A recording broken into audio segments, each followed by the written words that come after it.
Welcome back Forgotten Crimes fans. Today we are delving into the horrifying and prolific case of Andrei Chikatilo, also known as the Butcher of Rostov. Chikatilo's reign of terror in the Soviet Union during the late 20th century left a trail of brutality and fear, making him one of the most infamous serial killers in history. Andrei Romanovich Chikatilo was born on October 16, 1936, in the village of Yablotn in the Ukrainian SSR. His early life was marked by extreme hardship and trauma. Chikatilo's family lived in abject poverty, exacerbated by the Soviet famine of the 1930s. Stories of cannibalism during the famine were common, and Chikatilo's mother often told him that his older brother had been kidnapped and eaten by neighbors, although there is no evidence to support this claim. Chikatilo's childhood was further marred by abuse and ridicule. He was born with hydrocephalus, which caused urinary problems and chronic bedwetting. His mother beat him regularly and subjected him to severe emotional abuse.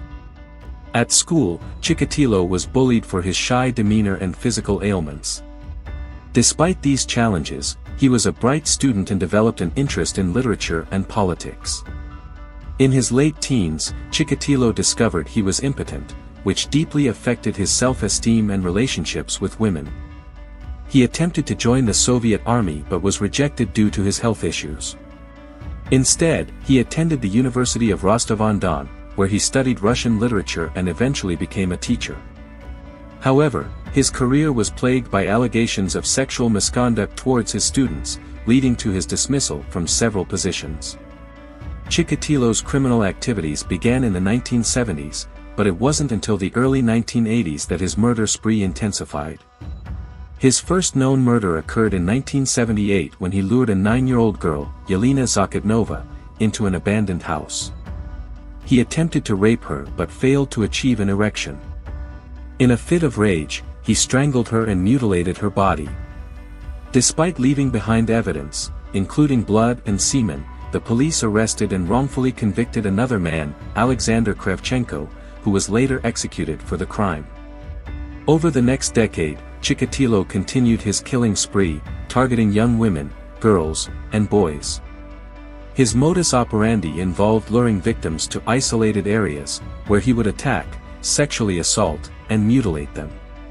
Chikatilo's sexual gratification was derived from the violence and control he exerted over his victims. He often inflicted severe bite wounds, gouged out their eyes, and removed body parts. His crimes were marked by a level of brutality that shocked even the most experienced investigators.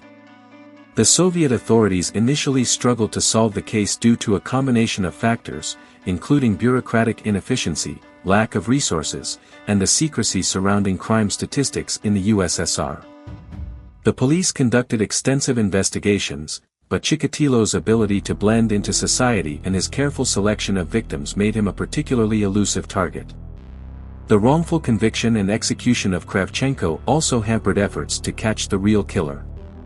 It wasn't until the late 1980s that the police began to make significant progress.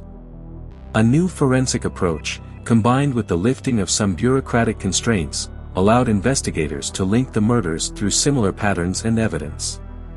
The breakthrough came in November 1990 when Chikatilo was arrested near a train station in Rostov-on-Don after acting suspiciously around young children. At the time of his arrest, he was carrying a knife and a rope. During his interrogation, Chikatilo initially denied any involvement in the murders. However, after several days of questioning and a promise that his wife would not be implicated, he confessed to 56 murders in horrifying detail. He described his methods, motivations, and the pleasure he derived from his brutal acts. His confessions were corroborated by physical evidence, including his detailed knowledge of crime scenes and victims. Chikatilo's trial began in April 1992 and was a media sensation. The courtroom was filled with journalists, victims' families, and curious onlookers. Chikatilo often exhibited bizarre behavior, such as shouting incoherently and stripping naked, which his defense team argued was evidence of his insanity. However, the prosecution successfully demonstrated that Chikatilo was fully aware of his actions and their consequences. In October 1992, Andrei Chikatilo was found guilty of 52 counts of murder and sentenced to death. He was executed by a single gunshot to the back of the head on February 14, 1994, in Novocherkassk prison. The impact of Chikatilo's crimes on the victims' families and the broader community was profound. The sheer brutality and depravity of his actions left an indelible mark on the national consciousness, and his case remains one of the most disturbing in the annals of true crime. The failures of the Soviet law enforcement system to apprehend him earlier and the wrongful execution of an innocent man further compounded the tragedy. Chikatilo's case also highlighted significant challenges in the fields of criminal psychology and law enforcement. His ability to hide his monstrous nature behind the guise of a nondescript, seemingly ordinary man added an extra layer of horror to his story. The extreme nature of his crimes and his ability to evade capture for so long underscored the importance of understanding the psychological profiles of serial killers and the necessity of developing more effective investigative techniques. The legacy of Andrei Chikatilo serves as a grim reminder of the capacity for human evil and the devastating impact of untreated mental illness and unchecked violent fantasies.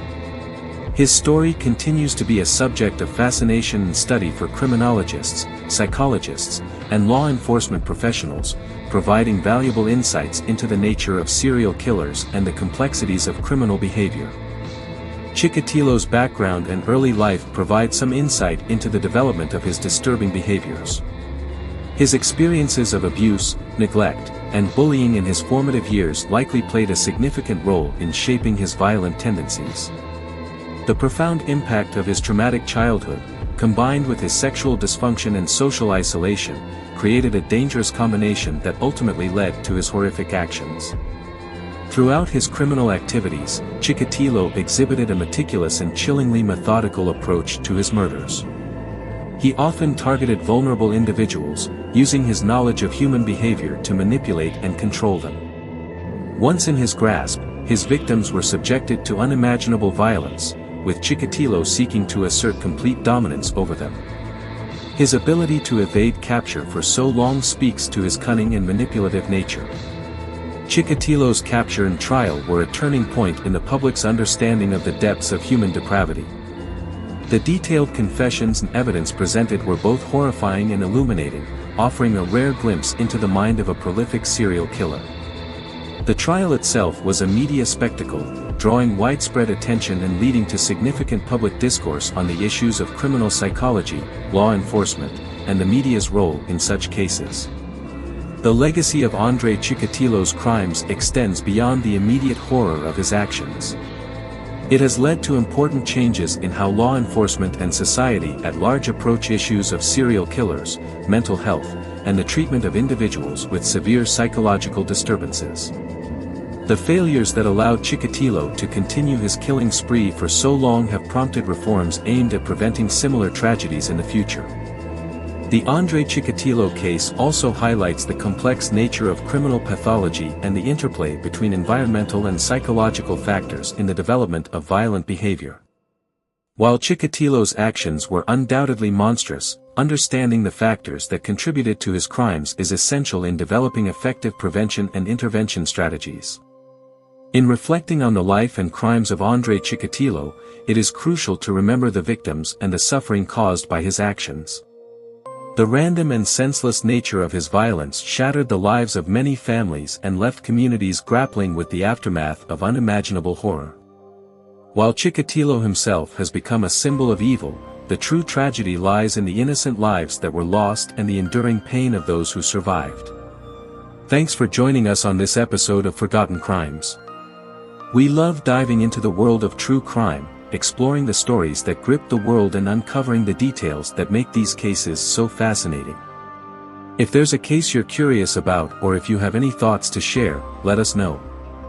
Until next time, keep your curiosity alive and remember, the world of crime is as complex as it is captivating.